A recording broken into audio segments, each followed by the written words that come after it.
Hello everyone, welcome to VisualSnaps. Today we're talking about how you can film on your phone.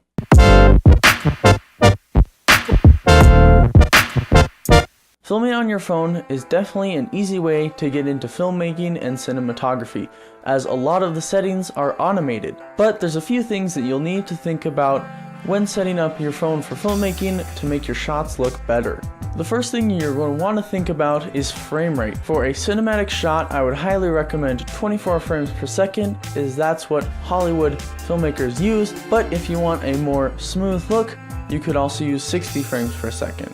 If you want to incorporate slow motion into your film or video, you'll want to shoot at 60 frames per second or higher, so you can slow it down in post to 24 frames per second to keep the film look. Another thing that you'll definitely never want to use is digital zoom. What this is you're basically zooming in on your image, so you're losing quality.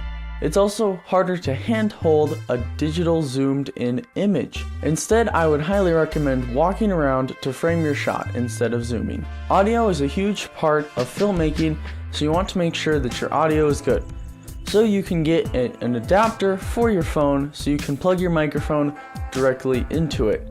I have a video all about a microphone that I use for every single one of my video shoots that comes with a phone adapter, and I'll link it right here.